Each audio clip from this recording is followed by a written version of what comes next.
Alégrame el día. Bona tarda, Sant Joan d'Espí, aquí una altra vegada, un altre dia més, en un dimarts qualsevol, doncs en Alégrame el dia, aquí en Ràdio d'Espí 107.2 de la FM, amb un servidor, en Josep Garcia. I avui tenim amb nosaltres a dos convidats d'excepció, dos músics, dos lingüistes que anireu coneixent en la nostra entrevista que ara els hi farem i que són dos dels components, no els únics components, dos dels components de l'únic grup que canta en esperant, cançó popular, que canta en esperant a l'estat espanyol i evidentment a Catalunya de moment. Un és en Josep Maria. Hola, bona tarda. I un altre és en Ferri. Hola, bona tarda. Alegrarem el dia, també. Bueno, abans de començar amb el tema del grup i la cançó, doncs m'agradaria que em parléssiu de vosaltres dos, qui és en Josep Maria i qui és en Ferri. Què vols dir? Qui soc i en quin sentit? Una mica, doncs, que us presenteu, què feu en aquest món, si us dediqueu única i exclusivament a la cançó. No, la cançó és un hobby, a més. I jo vaig arribar a l'esperanto perquè m'agraden els idiomes i vaig estudiar llengües. I a més, estudiava música. I a què em dedico? Bàsicament a treballar per sobreviure, ara mateix faig de comptable. Vull dir, no té res a veure ni amb les llengües, ni amb l'esperanto, ni amb la música. Una trajectòria, com la de molta gent, no?, que comença a estudiar una cosa i acaba treballant de lo que... Sí, jo soc conscient de que acabaria treballant de lo que em sortís perquè vaig estudiar llengües clàssiques, llatí i grec. I era conscient que amb el llatí i el grec segurament no em guanyaria la vida i ha estat així, no me l'he guanyada pas. Jo tinc una altra manera de veure-ho perquè crec que te la podries haver guanyat tranquil·lament perquè aquí on el veieu és un geni. O sigui, jo em descobreixo el barret davant d'ell. Sí, però hauria d'haver aprovat les oposicions i les vas perdre. Això també s'hauria molt de parlar. Hauria molt de parlar en aquest tema. Ferri? Doncs jo també em dedico a sobreviure i a fer jo em dedico a fer el que m'agrada i, mira, sobrevist perquè tinc la casa pagada i faig un diari digital en occità, em pensava que amb la llengua occitana no em guanyaria la vida, però un bon dia van decidir que com que a la Vall d'Aran es parla occità seria oficial a tot Catalunya i a partir d'aquí em va venir feina de traductor i ara estic de reforç amb un contracte de 9 mesos a la Generalitat també donant reforç amb temes d'aranès. Fantàstic. A l'esperanto em dedico des de que tenia 16 anys, no sé, va venir de casualitat també, i a la música també de casualitat. De petit em van expulsar de piano, per això vaig començar a fer violí. Això va ser perquè vas quedar amb el professor, o senzillament perquè eres un pintar? No ho sé, no me'n recordo, era molt petit, però bueno. Tota la música l'he après tocant amb aquesta gent. Això que has dit, l'occità és idioma oficial a tota Catalunya, sí. No solament a la Vall d'Aran. Exacte, és oficial a tota Catalunya des de l'Estatut del 2006. El 2006, l'Estatut va declarar l'occità oficial a tot Catalunya i el 2010 es va fer la llei de política lingüística de l'occità aranès a l'Aran. Doncs no ho sabia. No, curiós això que acabes de comentar de l'occità, de que oficial a tota Catalunya. No n'hi ha manifestacions ni res, no? A la Vall d'Aran hi ha hagut, perquè el 25% de castellà també ha portat una mica... De cua. Bàsicament que treguin, igual que el català és llengua vehicular a les escoles, a tota la comunitat autònoma de Catalunya, a la Vall d'Aran, l'occità és la llengua vehicular, i ara també està en perill això, i també s'han manifestat. Clar, ja els afecta més perquè tenen una llengua més per aprendre, perquè també han d'aprendre català, han d'aprendre castellà i han d'aprendre... Francès. Francès també? Sí. De l'escola maternal. Un dia, si voleu, fem un especial Vall d'Aran que val molt la pena. I si no, us convido a veure el podcast País Invisible a YouTube, a iVoox o a Spotify. Jo puc fer un comentari? Sí, pots fer-ho. Perquè jo soc d'allà dalt. Jo soc de Pont de Suert. Fa molts anys. I els meus avis eren d'allà. I els bisavis. I allà es parlava català, però un català francesat. No és que el francès s'hagi ficat ara.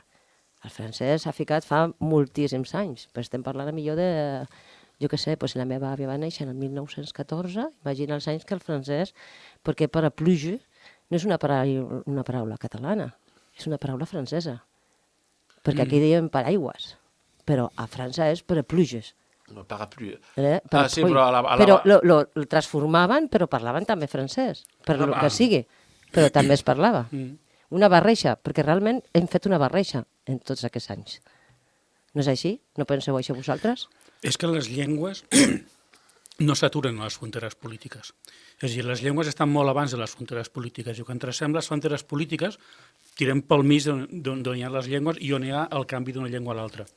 I llavors per això no coincideixen mai ni els territoris lingüístics amb els estats. No, però al Pont de Suert sents parlar català, però la que passes al túnel de Viella, el que et parlen ja és clarament occità. Vull dir, passat al Port de Viella, Sí. el que parlen allà és occità. I francès... Però francès perquè van els gavatxos a menjar paella No, i a comprar-se vestits de sevillana. Paella a Suert. Perdó. A Bussós van a comprar vestits de sevillana, tabaco, alcohol i a menjar paelles. Bueno, perquè és més econòmic, lògicament. Sí, no, però no van a Viella, vas d'arribar a Viella. Passat Viella, Sí, hi ha un poble. Clar, és que hem de tenir en compte que fins que no es va fer el túnel, la sortida natural de la Vall d'Aran era cap al nord.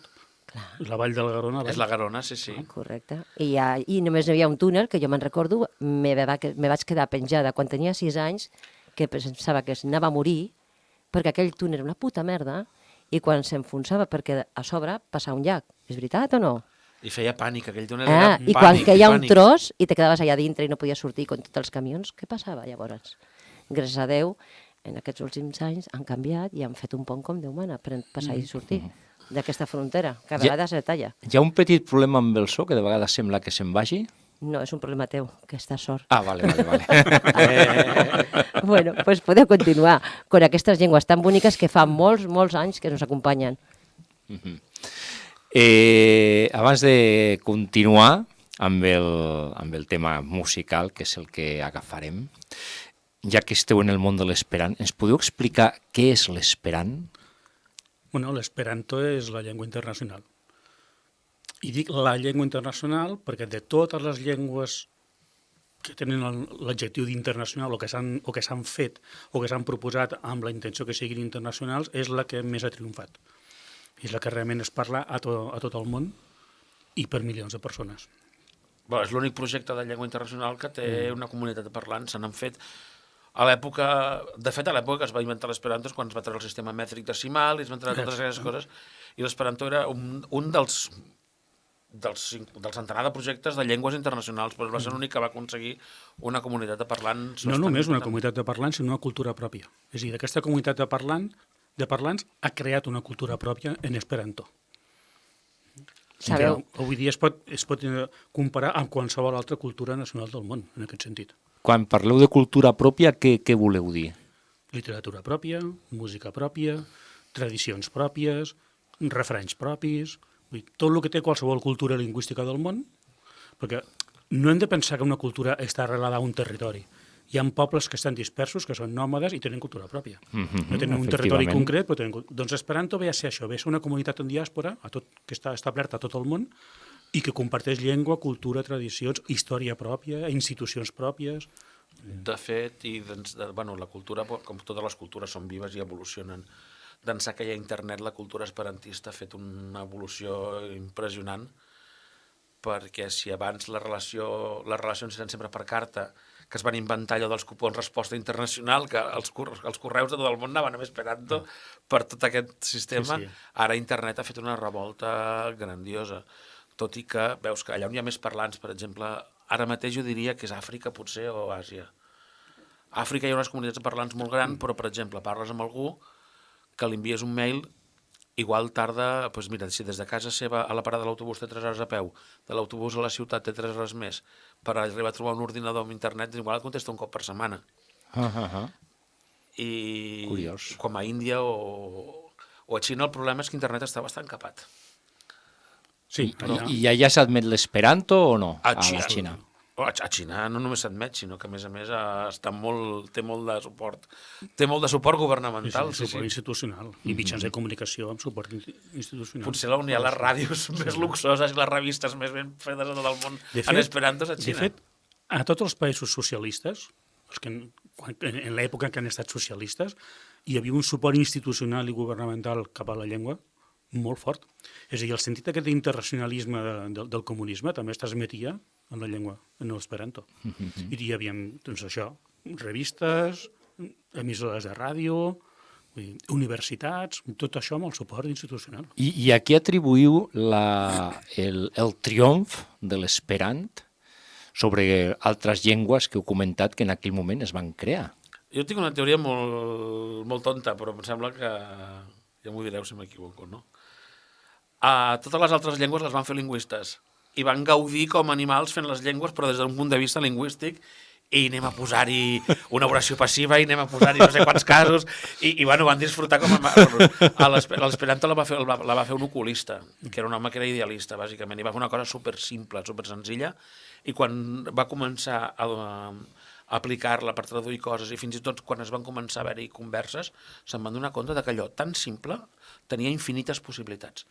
Infinites vol dir que ja l'esperanto, al ser així com lògic i matemàtic, arriba un moment que pots arribar a fer coses que... Sí.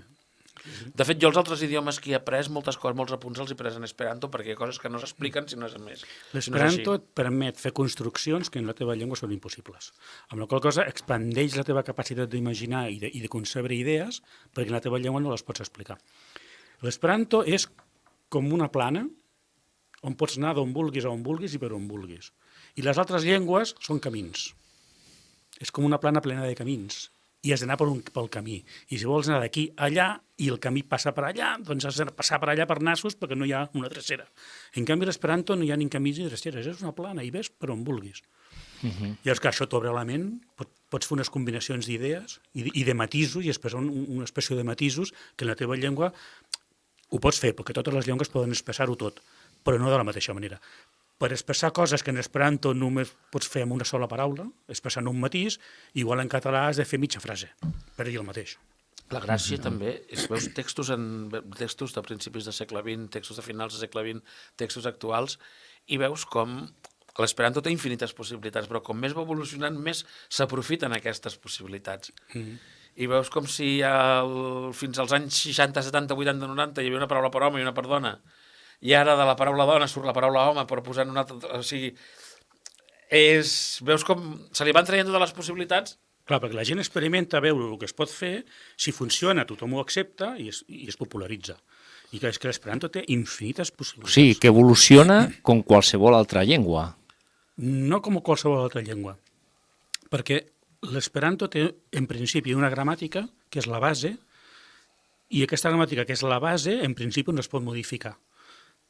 No es pot modificar fins que l'esperanto no triomfi i no sigui acceptat a nivell mundial com a segona llengua de tothom. L'esperanto no vol ser la primera llengua de ningú, no vol acabar amb les llengües del món, al contrari. L'esperanto vol ser la segona llengua de tothom, que tothom pugui parlar la seva llengua i en esperanto amb qui no entengui la seva llengua. D'acord? En el moment que s'arribi a aquest, és el que diríem el triomf final de l'esperanto, per dir-ho d'alguna manera, llavors sí que es pot obrir un període de reflexió sobre la llengua i dir, a veure, amb tota la història que tenim, tota l'experiència que tenim, val la pena canviar alguna cosa o no? Millorem-ho, canviem-ho o obrim-ho. Però de moment, però la base que no es pot tocar són 16 regles. Sí, és molt bàsica. És una base superbàsica. Podeu dir alguna de les regles aquestes que... Termina les terminacions, els presents acaben amb as, el passat amb is, el futur amb os, l'infinitiu amb mi. Tots els substantius acaben amb o, tots els adjectius acaben amb a, tots els adverbis acaben amb e. O sigui, això és intocable. A partir d'aquí... Hi ha 36 prefixos i sufixes que també pots canviar una paraula per l'altra, i de la paraula salut treus malaltia, de la paraula malaltia treus hospital, o treus doctor, o treus... És a dir, les normes aquestes immutables serien com les peces del Lego. I diu, aquestes són les peces, no n'hi ha més. Amb això fes el que vulguis. Doncs n'hi ha que pot fer un castell, n'hi ha que pot fer una caseta de camp, n'hi ha que fa un vaixell, n'hi ha que fa un... Tens? Però les peces són aquestes. En el moment que l'esperanto triomfi a tot el món i s'accepti internacionalment com a segona llengua de tothom, valorem si calen més peces o cal treure'n alguna. I tot això que dieu, la gent on pot estudiar-ho? Ara mateix internet. Ara el millor és internet. Hi ha cursos online, a part del Duolingo, que no el recomano massa, però igual hi ha gent que sí que ho està fent per Duolingo i li va bé. Hi ha cursos online al lerno.net o al lerno.cat. A esperanto.cat ja hem penjat bastants recursos de com es pot aprendre. Però és que és tan simple que entendre'l la pots aprendre tu sol. Tu tot sol el pots aprendre i entendre el funcionament. Després, agafar-li la fluidesa i el tranquil·lo i el truco, tot això són hores de vol i és pràctica, com fer un esport o anar en bicicleta, no? Però, i això sí que necessites ja estar en contacte amb altres parlants i anar tenint... Això és gràcies a com el creador de la llengua la va muntar.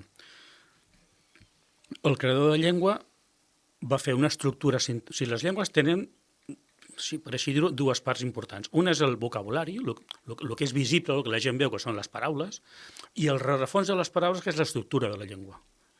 Que si no estudies lingüística et costa més de copsar. El que en un moment veiem tots és el vocabulari. Doncs ell què va fer? Va fer una estructura molt simple però molt elàstica, molt flexible, que permetés, el que dèiem, amb poques peces permetés molt joc, muntar-ho de moltes maneres. I després, en el vocabulari, que és la part visible de la llengua, què va fer? Va dir, doncs, ja que la història ha fet que hi hagi una sèrie de llengües que s'han estès per tot el món i són conegudes de pràcticament tothom, aprofitem el vocabulari d'aquestes llengües. I què va fer? Doncs, a partir de vocabulari del llatí, del grec i de les llengües europees més esteses, com l'anglès, l'alemany, el rus, el francès, etc., va bastir el vocabulari. Llavors,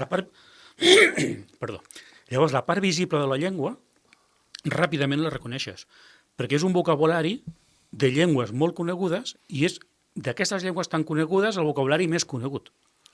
Llavors t'agafa paraules de l'anglès que pràcticament tothom sap, paraules de l'alemany que pràcticament tothom sap, paraules de l'italià o del francès que pràcticament tothom sap, el vocabulari llatí que hem incorporat en el nostre dia a dia i en la llengua tècnica i científica, amb la cosa tu agafes un text en esperanto i dius, no sé què hi diu, però em sonen totes les paraules. És una barreja, no, suposo? El que estem fent actualment, no? En l'actualitat és el que fem amb la llengua catalana, la castellana i l'anglesa. Bueno, la gent fa barreges, també. Jo no diria tan barreja. El vocabulari de l'esperanto són molt poques arrels, són molt poques paraules.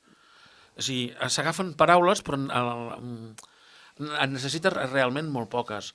Perquè sabem que si al es diu alta, perquè hem dit abans que la A era la terminació de l'adjectiu, posant-hi mal davant tenim mal alta, que vol dir baix. Per tant, amb el prefixe mal ja tenim la meitat de vocabulari fora.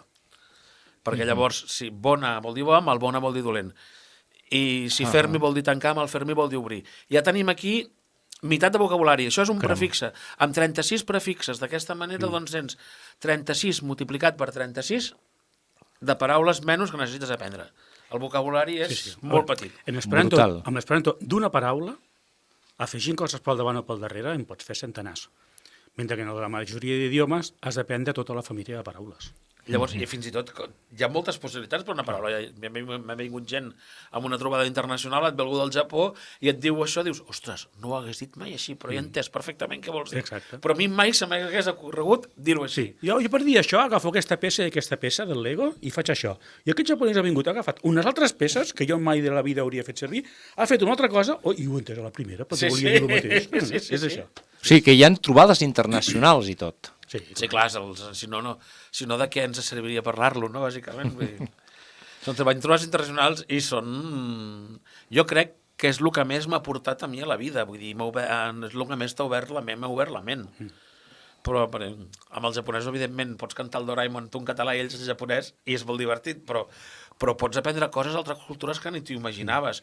O, per exemple, quan fem una trobada internacional aquí, la gent ve aquí i veu com vivim, i com són els nostres barris, i com són els nostres carrers, i viatgen en metro, que els caminant en plan turista, què fan? Mengen paella, beuen sangria, es tornen com a gambes i no han vist res. Pues al Museu del Barça, potser.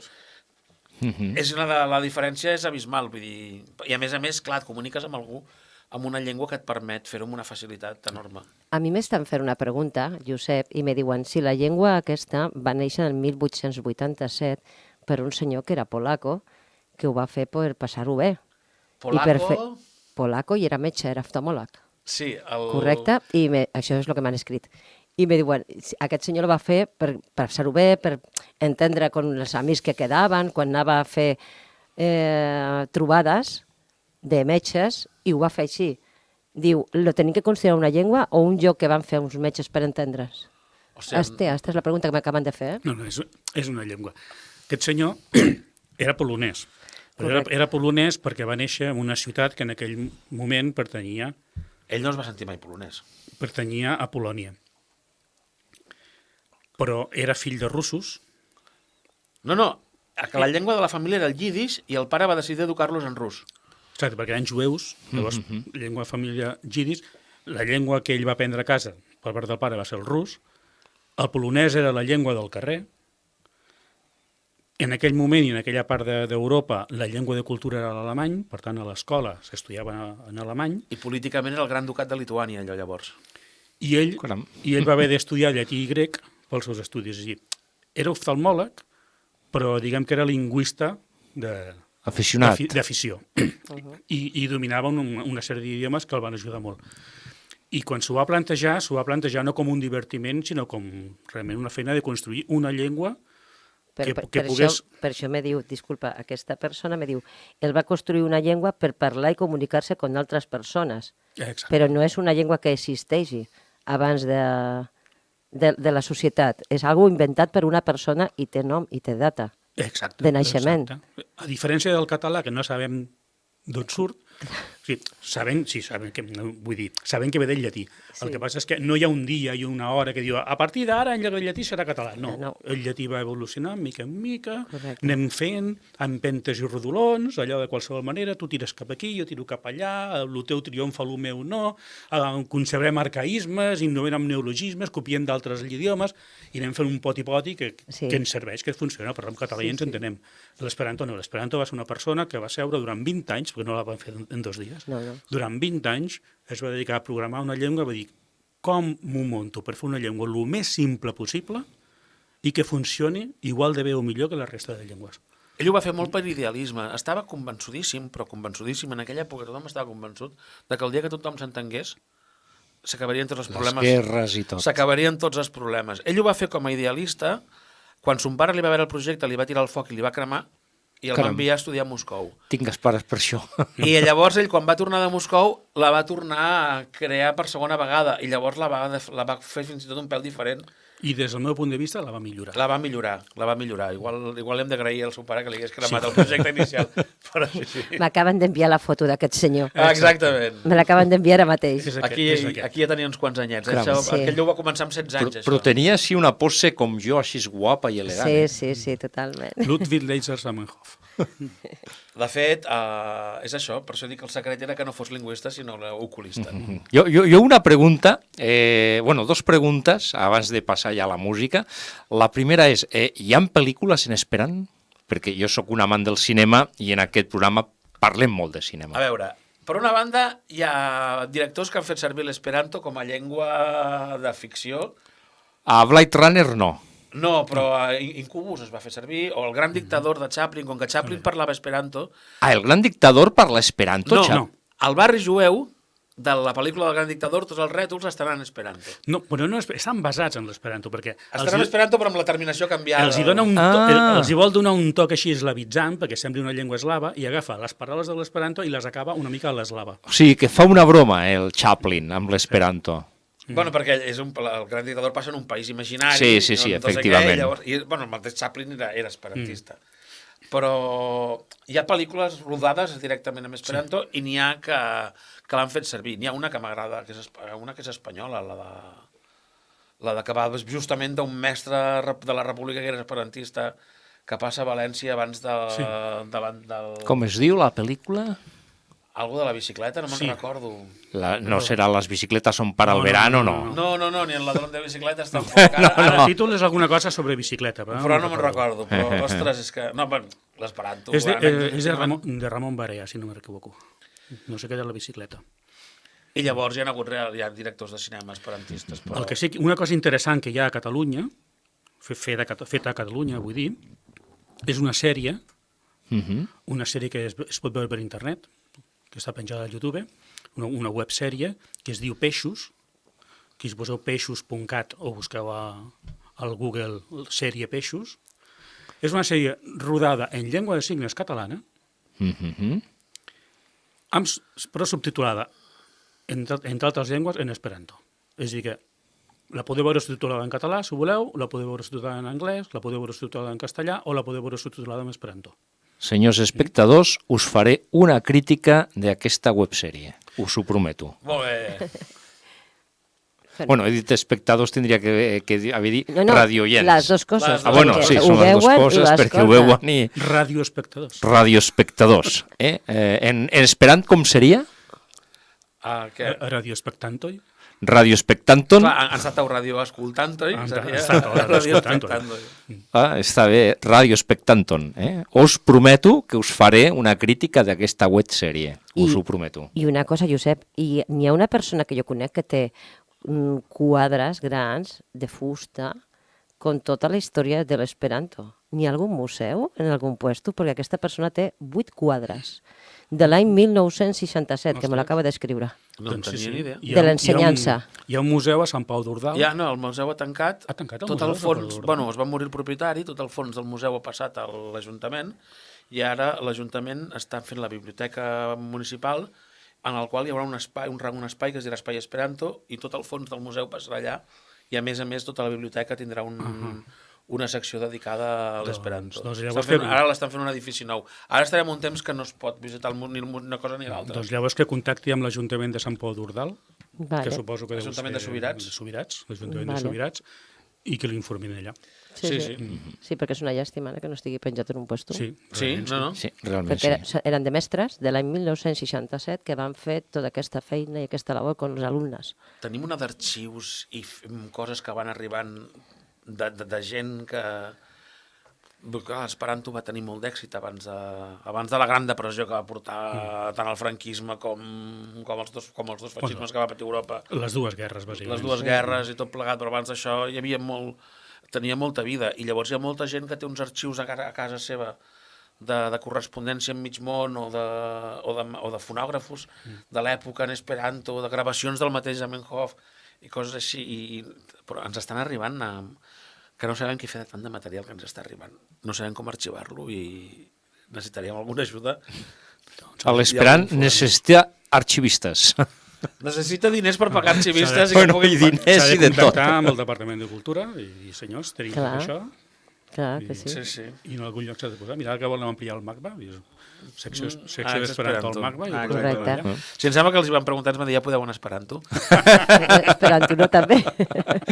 I com veuríeu que l'esperant fos una llengua que s'estudiés a les escoles? Jo ho veuria perfecte. És la idea. Cadascú la seva i l'esperanto per tothom seria 25%, 40%... De fet, és una cosa que no només és desitjable, sinó que jo crec que seria molt bona, i ho dic per la meva experiència pròpia. Jo sempre que he estudiat un idioma, gràcies a l'esperanto ho he tingut molt més fàcil. I ho comparava als meus companys, ho tenia molt més fàcil. Quan vaig estudiar japonès, en japonès hi ha estructures sintàctiques que són molt diferents de les nostres. Ell estudia euskera i li posa una cosa semblant. En euskera hi ha estructures sintàctiques que són molt diferents de les catalanes. Doncs jo veia els meus companys de classe esforçant-se en descriure allà amb un paràgraf com cony funcionava aquella estructura i què era cada cosa. Jo senzillament agafava aquella frase i la feia en esperanto tal qual. I era allò que dèiem de les peces del Lego. Sí, sí. Dir, jo agafaria aquestes peces i les posaria així, els japonesos agafen aquelles altres i les posen així, però s'entén perfectament. Sí, realment l'esperanto t'ho explica tot. Una cosa tan simple, és que jo al·lucino encara com una cosa tan simple, tan senzilla i tan bàsica, t'ho explica tot. I per què no ha avançat? La pregunta que jo faig ara mateix, que una llengua que una persona la va fer per fer-la internacional, perquè tots els països, tota la gent s'entenguessin i poguessin enraonar sense cap problema d'estudiar ni anglès, ni francès, ni alemany, ni català, ni espanyol, ni ningú cap idioma, com pot ser que aquesta llengua no hagi fet la força que tenia que fer? Perquè, mira, han passat des del 1887, el 1917 encara va fer força, després en els col·legis, fins al 1967, alguns mestres ho van intentar, con alumnes, intentar donar-li, perquè s'ha mort. M'explico, s'ha mort, ha quedat com si fossi els no s'ha mort, els matacells que fan... No me refiero a mort de morir-se totalment, però dic, és com a la persona que li agrada col·leccionar. No, És que com un una mo- connexió és un de moviment qua- social, és humanitarisme. Estem igual que està l'esperanto, o sigui, un món on tothom s'entengui en el mateix nivell, està a la mateixa altura que està el feminisme, que està la igualtat de drets, que està el menjar per tothom, que està medicaments per tothom. És un projecte social per fer un món millor, i tots aquests projectes socials per fer un món millor...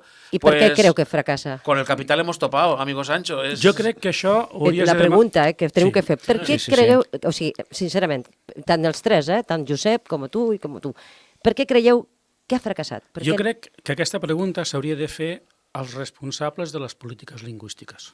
És a dir, els que fan els plans d'estudis i fan les lleis de política lingüística i decideixen quines llengües s'han de fer servir en el comerç, en l'ensenyament, en la indústria, si tenen aquesta proposta que realment ha funcionat i està estesa a tot el món, per què no ho apliquen? Per què un fabricant d'electrodomèstics s'estima més pagar a 25 traductors per tenir el seu follet en 25 llengües quan podria fer el follet en 2 llengües, la del fabricant i l'esperanto? Perquè un Parlament com l'europeu destina una milionada a intèrprets, traductors. a pinganillos i no sé què, quan tots els eurodiputats amb un curset de 3 mesos cada un...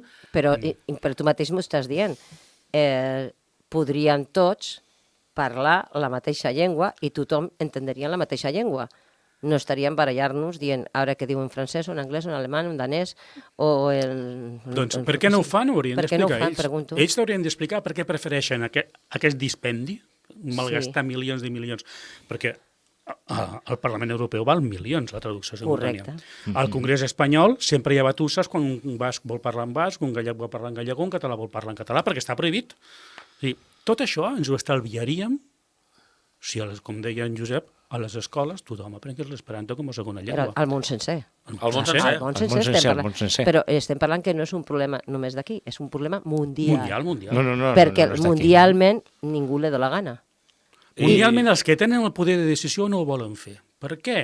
La pregunta és la aquesta, pregunta seria per què? ells. Per què no la volen fer? No només perquè no ho volen fer, fins i tot l'han arribat a perseguir. Sí. I tant Hitler per una banda, per l'extrema dreta, com Stalin per l'extrema esquerra, han tancat en camps de concentració i han matat els que parlaven esperanto. I l'han prohibit i l'han perseguit. Vull dir, jo crec que és perquè és una arma... De la ciutadania, del poble, no? És una arma molt, Sí. és una arma molt Clar, poderosa. si tothom parla la mateixa llengua, El control de la... No El- tothom parla. Tothom parla la seva, però tothom Sí, no. sap... Tothom entén la llengua. Tothom Clar. sap una cosa que els permet de comunicar-se amb tothom. Efectivament. Exacte. És una arma molt... És una arma de... clar, Bueno, estem parlant de qui acabaria les guerres. Serien ells els que anirien a la guerra, perquè no aniria la ciutadania del món sencer. Bueno, a mi quan m'expliquen que coses de l'altra punta del món, que me les crec a pies juntilles, doncs potser quan parles amb algú del puesto... et No és diria- així. et diria la veritat. Que això no passa. És Sí, veritat. sí. Jo, per exemple, sense anar més lluny, sense voler entrar en disquisicions polítiques ara, però quan tot això que va passar amb l'independentisme i tot això, la gent o família que tenia de fora d'Espanya pensaven que aquí estaven en guerra civil. Sí, és veritat. I jo havia d'explicar, escolta, que els mitjans estan mentint. Aquí passa no res estem d'això. en guerra civil. Sí, Bueno, de fet, en Zamenhof, quan va tenir la idea de crear l'esperanto, va ser per... La idea li va venir perquè va haver una pallissa al carrer d'un home amb un altre home, perquè els jueus parlaven llidix i els polonesos parlaven polonès. I es feia les gazetes, els diaris de l'època, explicaven que els jueus els divendres a les sinagogues mataven nens i se'ls menjaven. I un home va pagar un jueu perquè era un assassí de nens. I l'altre, el Zamenhof, que sabia parlar llidix i sabia parlar polonès, els volia fer entendre que els havien enganyat. I llavors, quan va mediar en aquesta baralla, va dir, faré una cosa perquè tothom s'entengui. Va dir, això és com ho explica Clar. ell, que va tenir la idea, no?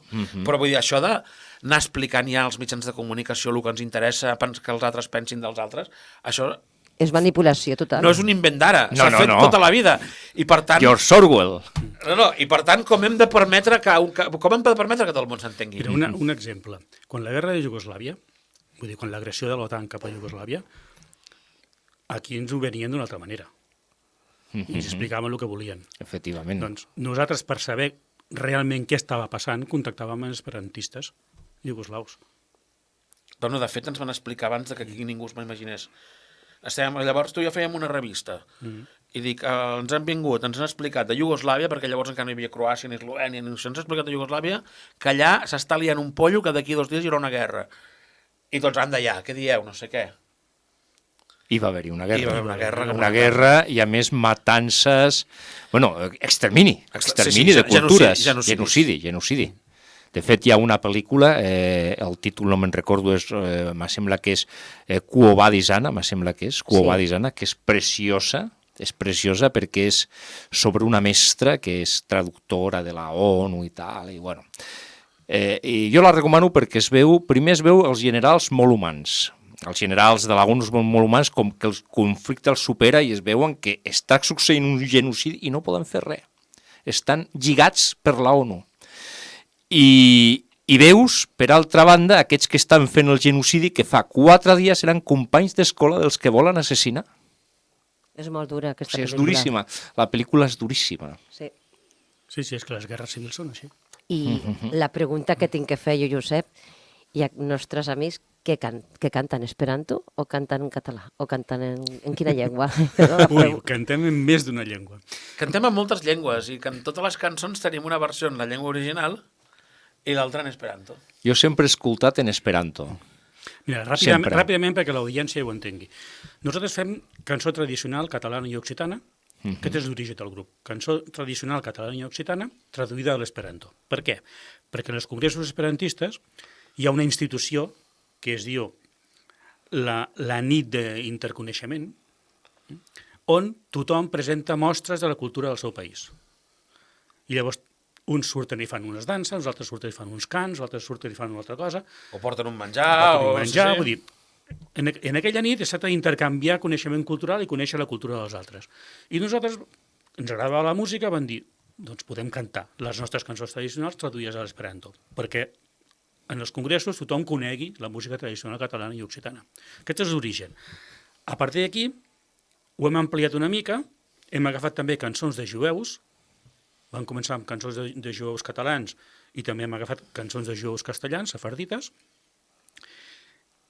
i vam fer un pas més incorporant música antiga i cançons de la Guerra Civil. Llavors, clar, I ens hem obert a moltes altres cultures. Sí. Tenim una cançó masic o... I a més, sempre intentem incorporar en els discs alguna cançó, o sigui, fer el camí invers. Nosaltres vam néixer per portar la cultura catalana al món, volem fer el camí invers d'un tas de cultura internacional als catalans. Clar, això dona un ventall d'idiomes. Vull dir, cantem en català, en occità, en jueu sefardita, en castellà, però també tenim alguna cançó en croata, alguna cançó en amazic. I què fem normalment? Quan actuem en mitjans esperantistes, fem gairebé tot el concert en esperanto i posem alguna pinzellada d'alguna cançó catalana o occitana en l'original. I quan actuem aquí a Catalunya, a Catalunya o a Occitània, ho fem a l'inrevés. Fem gairebé tot el concert en llengües originals i posem una pinzellada d'alguna cançó en esperanto. Què us sembla si, perquè els radioients es facin una idea, posem, ja que ens heu portat un disc, a veure si ho dic bé, Surplacem Benubi?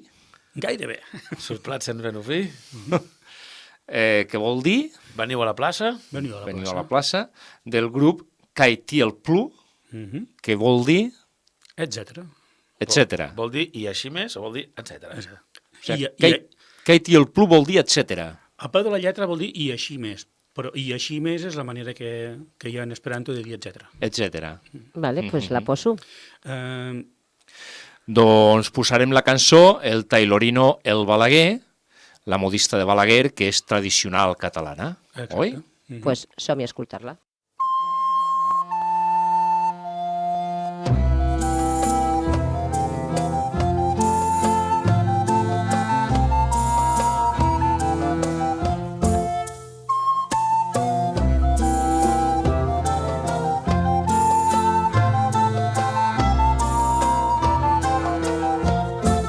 Chi ande chiara tutte l'udemma con l'amici noi l'empeto l'emma tra la passeio a un giardino e a sen vestiggi si senza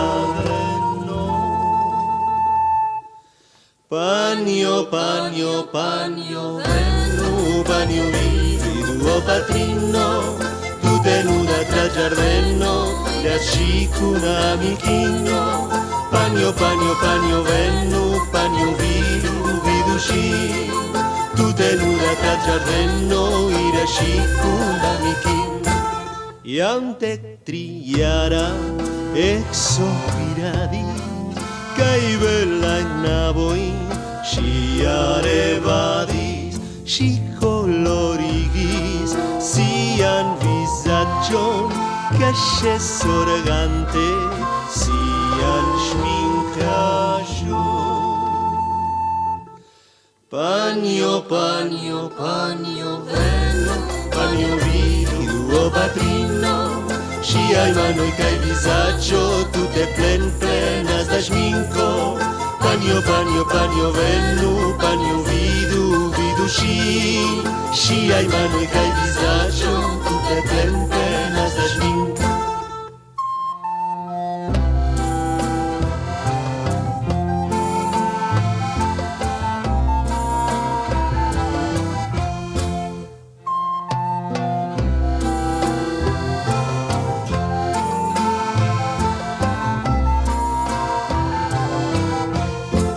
Si en amigis ja fraulinetto, kai forte batis, si a coretto, ciu vespere exter village, ili petolis, a me kai gasce. Panio, panio, panio, venu, panio viduo patrino, embra cumo e cae in chiso e scicuncia, e ancora amico, panio, panio, panio, venu, panio viduci, embra cumo e cae in chiso e scicuncia, ancora amico. Zini cinta, las kisfilinon, de chiara, avis ludemo, tra la paseo a un giardino, y hacen vestigis, scisen chagareno. Panio, panio, panio, venu, panio viduo patrino, embra cumo e cae in chiso e scicuncia, ancora amico, panio, panio, panio, venu, panio viduci, embra cumo e cae in chiso e scicuncia, ancora amico. Panio javanta filinoi, nepri ilisorbuto, charquiel suker migdaloi, perdas la bon guston do, la suya chui la vivon, la filin java patri, mi suspiru la aeron, kai faru varmiguni. Panio, panio, panio, venu, panio viduo patrino, tu tenuda tra giardino, irashi un amichino, panio, panio, panio, venu, panio viduci, tu tenuda tra giardino, irashi una mattina, panio, panio, panio, venu, panio viduo patrino, tu tenuda tra giardino, irashi una amichino, panio, panio, panio, venu, panio viduci, tu tenuda tra giardino, irashi una amichino.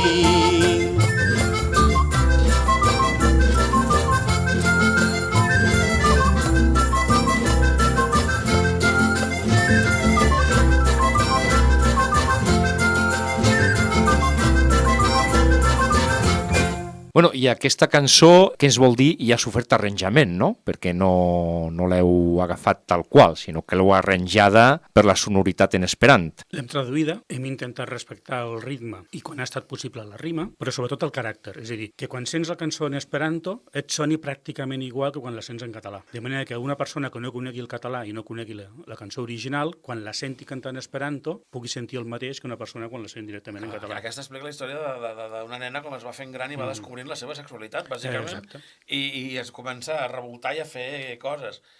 I hem volgut donar-li doncs, el mateix caràcter, sí. I llavors, musicalment, el que fem és adaptar la cançó al conjunt instrumental que tenim. Nosaltres som 7 músics. Sempre heu estat 7 músics? No, però Katie i el Plu va néixer el 1986 com a un duet. Que O sigui, porteu ja més de 30 anys, 40? La formació actual des del 2008, però el 1986 ja van començar en Xavier i en Pep. En Xavier tocava la guitarra i en Xavier tocava la guitarra i el Pep feia les segones veus.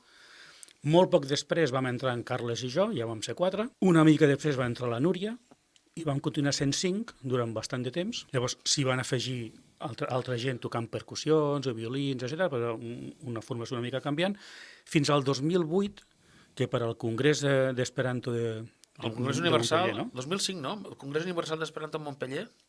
2005? Jo crec que sí, però no... Ara no recordo l'any exactament, però el Congrés d'Esperanto de Montpellier, allà ens van demanar de fer una actuació i, a més, una productora de música en esperanto, que és Vinil Cosmo, que està situada a Tolosa, Llenguadoc, també ens va demanar que, aprofitant que preparàvem el concert, que preparéssim les cançons també per poder fer una gravació i treure un disc, que nosaltres fins llavors no ens havíem plantejat de treure cap disc.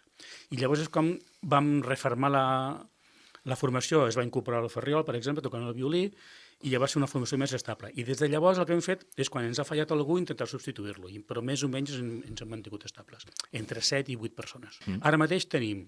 3 discos? Dic instrumentació. Guitarra i veu principal, que és el Xavier Rodó. Tenim flautes, Carles Vela. Tenim percussions i veus femenines, Helena Milla i Anna Sánchez. Tenim violí, que és el Ferriol. Tenim contrabaix acústic, contrabaix de jazz, que és En Fossi? Isaac Barrera. I mandolina, flauta i segones veus, que les faig jo, Josep Maria Milla. I actualment aquesta és la... I el Xavi l'has dit? formació, sí. Que és la veu principal? Vale. Sí, ha dit Xavier Rodó, l'ha dit. Llavors, en el disc aquest que us hem passat, el que doncs en tenim les cançons, també hi actua un acordionista, que és Àngel... no recordo el cognom. No ho posa per aquí. A dins ho diu. Àngel, no em recordo el nom. Era l'Àngel, no me'n recordo. Hi havia la Lucía Rolet, que va venir a tocar la viola de gamba. I hi ha una amiga nostra occitana, perquè com que això està gravat a Tolosa de Llenguadoc, una amiga nostra occitana que toca la viola de gamba, que es diu Lucía Rolet, també va venir a tocar la viola de gamba. Ana Maria Sánchez, Carles Vela, Helena Milla, Ferriol Masip, Isaac Barrera, el contrabaix, Josep Maria Milla, Xavier Rodón, especial Conlaboro, Àngel Ribas, acordió, i Lucía Rolet, la viola de gamba, que és un instrument medieval, la viola de gamba, que per algunes cançons del disc són de l'edat mitjana, no? Sí. Algunes d'aquestes cançons. La viola de gamba és l'equivalent al violoncel modern, o sigui, és el precursor del violoncel modern. En el segon disc tenim un violoncelista, que va formar part del grup durant una temporada, però és un violoncellista que ha fet carrera pròpia i prou feina té per fer els seus espectacles i ha hagut de deixar... I teniu 3 discos fins ara, gravats i editats. Un disco més medieval, un disco més de cançó i un disco més de ball, com és aquest. Que veneu en els concerts que feu. Exacte. Bueno, hi ha un disc que penso que està esgotat ja. El primer. El primer. Però es poden comprar tots per internet, o sigui, comprar-los i baixar-los en MP3 a Vinil Cosmo, que és vinilcosmo.org o .com. Vinilcosmo.org, sí. I si no, també estan a Spotify. I són a Spotify. Ja també en Spotify. Si a Spotify poses Katie i el Plu i... Ostres. Doncs anem a escoltar una altra cançó. Digue'm la cançó que voleu que Sí, mira. es Jo posi posaria ara. Pluf Tizen Tizen. És una cançó infantil de Cabilia, d'Algèria, que la vam traduir de la Masic. Exacte. Sí, a més aquí ve en signos d'escriptura d'altra llengua, d'altra cultura. De l'alfabet tifinà, Sí. de la Masic. El Plus Tizen Tizen. És una cançó infantil Sí, perquè- que va ser molt divertit traduir-la i fer-la. Perquè en el disc posem la versió original i al costat la traducció. I llavors tenim el text Sí, sí, sí. original en Màgic. I què vol dir Plus Tizen Tizen? Pluf Tizen Tizen és una onomatopeia. No vol dir res. La cançó diu... Ells em diuen Mausen, que deu ser alguna paraula malsona, alguna mena de... El millor de el malnom. peix dels peixos és la sardina amb cacau o alguna cosa així. Però és una cançó infantil. Pluf Tizen Tizen vol dir el mateix que Matarile Lile Lile. Vull dir... Em diuen mausem perquè en tenen enveja i el peu dels peixos és la sardina amb casal. Exacte. Pues la poso i l'escoltem. Efectivament.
Una cançó molt maca, aquesta cançó tradicional. De quin país heu dit? D'Algèria. De la Cabília. De la Cabília. Sí, sí. De la Cabília. Sí, sí, és aquella regió berberòfona d'Algèria. El berber, l'amazic, és una llengua que es parla tot el nord d'Àfrica, molt viva a Marroc, Bueno, de fet, Algèria, és la Tunis. llengua original de tot el nord d'Àfrica abans que arribessin els àrabs i portessin l'àrab. I digueu-me, continuant amb el vostre grup, on és el puesto més lluny al que heu anat a fer un concert? Perquè us han cridat de molts països. Jo diria que a Naunet, no? Sí, però saps què passa? Que el nostre cantant, la figura, el que és imprescindible de més de tots, és com l'M.A. Barracus, que li fa pànic pujar en avió. I me'n recordo que quan vam anar a Venècia li vam haver de donar unes pastilles perquè se'ns adormís. Jo et recordo que jo, quan vam anar a Venècia, vaig preferir anar amb la furgoneta i els instruments. Tu vas anar sol amb la 12 furgoneta i els hores, instruments 12 hores i els de altres amb viatge avió, però per el no agafar un Xevi, avió. a dalt de l'avió li vam haver de donar un gazepam perquè li va agafar de tot. Pal. I a Nantes hi vam anar ja directament amb trens. O sigui, hem fet viatges molt llargs amb tren, però són molt divertits els viatges amb tren. I recordo un cop el tren aquell a Puigcerdà, tornant de Tolosa de Llenguadoc, el tren entre Puigcerdà i la Molina, que el tren s'atura enmig de la via perquè hi havia una tempesta de caldeu. I com que allò fa pujada, aquest tren d'alta muntanya, Sí, que... el tren comença a relliscar endarrere, la gent comença a cridar de pànic i decidim treure els instruments i posar-nos a tocar. Semblava Titanic. Sí. Semblàvem els músics de Titanic. I això... Sí, va ser impressionant, perquè amb la pluja el tren intentava pujar i a mitja pujada començava a relliscar. Clar.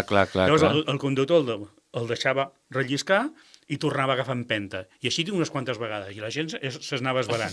Ens vam posar allà a la plataforma, era un tren dels antics, en plataforma. Ens vam posar allà a la plataforma a tocar, va venir la gent a escoltar, ens van aplaudir, ens van comprar discos. Ens van comprar discos! Els viatges Molt en bé, tren molt donen bé. molt de sí, realment, Sí, sí. eren molt romàntics. És fantàstic, sí. Doncs sí, jo crec que el viatge més lluny va ser a Nantes, a la Bretanya, que ens van tractar molt bé. Va ser la primera vegada que ens van tractar com a professionals. Teníem un camerino amb el nostre nom a la porta i aquestes coses. La Bretanya vol dir la Bretanya francesa, no, Sí. La Bretanya- no Bretanya de Gran La Bretanya. Bretanya continental, això de O francesa... bueno, francès, quan dic Vols francesa dir- vull dir la que està en l'estat francès. Vols dir que no va ser més lluny quan vam anar a Alemanya? Fa no fa. És que Alemanya va ser A Freiburg. Sí, a Freiburg, que està tocant els Friburg, Alps, oi? Friburg de Brisgòvia em sembla que és més a prop, no? Potser sí, no ho sé. Però bueno, si no es va ser Friburg de Brisgòvia... Va On ser... no vam anar al final va ser Brasil, que ens havien convidat i havíem Ah. d'anar-hi, però al final... Al final no va Era el anar. viatge més llarg que ens van vacunar i tot. Sí, ens vam vacunar i tot. I al I final no va ser. no va poder ser. Era un viatge amb gira de concerts per Brasil. I al final no va... És que som 7 músics, i això és molt car. Tu tens un Sí. músic que et ve ell tot sol amb la guitarra, i de mantenir, de donar-li de menjar, de donar-li de dormir i pagar-li el viatge és una persona. I 7, quin és el caché de Katie el Plu? Ja sé que és poc, però... m'agrada que em facin aquesta pregunta. Teníem un caché fins i tot oficial que l'havíem fet servir per tocar per ajuntaments i festes majors i tal, però quan són trobades d'esperantistes o quan és així tocar per la causa, moltes vegades hi anem a canvi de que no ens costi diners a nosaltres. O sigui, És a dir, el viatge, que ens el donin de menjar manteniment i de dormir, sí, i sí. ja està. I ens adaptem bastant. Ara, estem disposats a cobrar 2.000 o 3.000 euros de catxet com qualsevol altre músic sense cap problema. Això no hi posaríem... No, com qualsevol altre músic, posaríem cap ja us entrebanc. dic que com qualsevol altre músic no, perquè cobren molt més. Doncs encara més, no hi posarien cap entrebanc. Bueno, quedem que el caché de Katie el Plu és assequible a qualsevol ajuntament O sigui, diguem que ens adaptem a la realitat. i a qualsevol entitat que vulgui contractar-vos. Sí, sí. Mira, ara farem un concert a Mataró, al començament d'any. T'heu fet diversos ja a Mataró. Sí. De fet, cada any feu a Barcelona, en feu quasi cada any. A Barcelona hem fet uns quants a la plaça del Rei, que n'hem fet 3 o 4. Sí, per un festival I en diferents festivals. I a Mataró en farem un a començament d'any en un lloc que ja n'hem fet uns quants, que és el casal de barri de les Esmendies, Sí. a canvi de que ens deixen el local per assajar. Ells no ens cobren per assajar, nosaltres anem allà quan hem d'assajar i assagem gratis, però a canvi, quan ells munten un festival, ens conviden a actuar i actuem gratis. Però és el que dic, ens adaptem a la realitat del lloc on trobem. Però continuo dient que estem oberts a cobrar 2.000, 3.000, 4.000 o 5.000 euros de caixet sense cap problema. I quan feu un concert, sempre pot anar tota la formació o de vegades... Mira, anirem 4, tu. No sempre podem anar-hi tots. Alguna vegada hem fet formacions mínimes per algun homenatge o alguna cosa així, hem fet amb 3-4 músics i llavors tenim peces adaptades. Però són ocasions excepcionals, això. Qui no pot faltar mai és el Xavier Rodó, que és guitarra i veu principal. I llavors intentem que vagi acompanyat del major nombre possible de membres del grup. I quan no hi pot ser, doncs mira, sí, hem d'anar-hi 3 o 4. I el Xavier Rodó depèn de com, perquè el Xavier Rodó és professor. És professor de música en una escola de Mataró, és director de la Coral Primavera per la Pau. Ara és el director de la Coral Primera per la Pau? Sí, és un home molt ocupat. Pues, si us sembla, em sembla que m'agradaria, abans de marxar a aquest programa tan bonic d'Alegra'm el dia, una cançó més, no? Sí, abans de marxar i què penses? acomiadar-nos, jo abans de Us- posar la cançó, ens acomiadem amb la cançó, doncs, bueno, unes últimes paraules que se'ls diu als reos. Jo proposo que posis la... No, abans de proposar la cançó... unes últimes Sí, paraules. unes últimes paraules en pro del grup, de l'esperanto, de... On poden seguir-los, en quines plataformes on digitals? seguir-vos, jo què sé. En pro del grup, si teniu Spotify, teclegeu Katie el Plu, si s'escriu amb K, A, J, T i el tal com sona i Plu tal com sona. Cagti el Plu, com dic jo, que m'agrada dir-ho per sonar-vos. Si pronunciat a la castellana seria Cagti el Plu, sí, amb K. Entreu, escolteu-nos i si us agrada, vinilcosmo.org, que ja podeu comprar els discos en MP3. Sí. Això en quant al grup. I en quant a l'esperanto, entreu a esperanto.cat i descobriu la llengua perquè val la pena. Ja ho ha dit tot ell, ja podem posar la cançó. Doncs jo no dic res, encantat d'haver-vos tingut aquí com a convidats en aquesta entrevista, espero tenir-vos en algun altre més, i espero que la gent s'animi, que ja teniu gent perquè us cridi per fer concerts, però que us animi a que feu més concerts. Gràcies. Mira, ara per marxar et deixem les coples a la defensa de Madrid, que és una cançó de la Guerra Civil, justament quan cridaven a tothom a defensar Madrid de l'entrada de les tropes feixistes. I aquesta també la vam trobar, el Puente de los Franceses, quan defensaven això. Que està basat en una cançó popular de Federico García Lorca. Està basat en una cançó popular andalusa que és... Los Cuatro Muleros. Bueno, no, he dit de Federico García Lorca, però imagino que Federico García Lorca la va recollir per alguna banda. Doncs escoltem a veure si ho dic bé, Canto pri la defendo de Madrido. Exactament. Pues som-hi.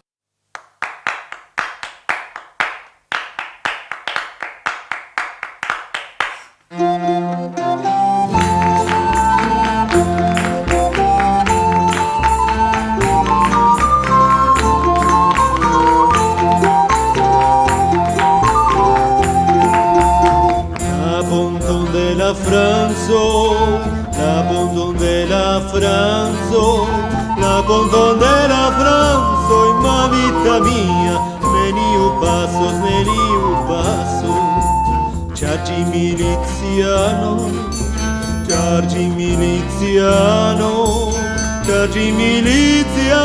in ma vita mia, trevo negardos, tra la casa de campo, tra la casa de campo, mamita mía, que hay manzanares, Volas pasira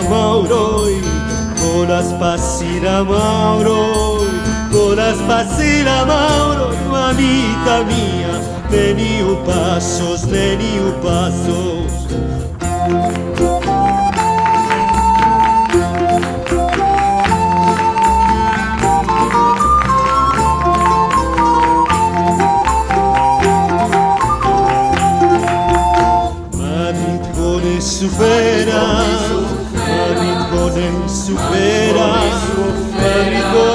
Superas, mamita mía, la bomba tacoy,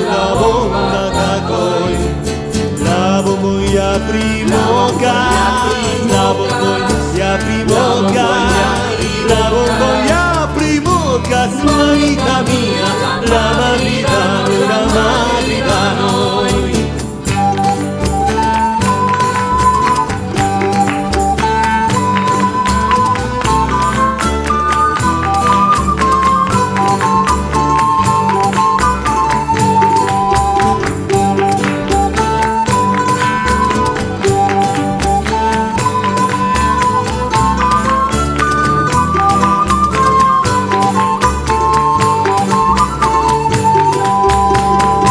Bueno, radioients, doncs moltes gràcies per haver estat en el nostre programa, per haver-nos escoltat i us esperem la setmana que ve en un altre programa de Alegra'm el dia.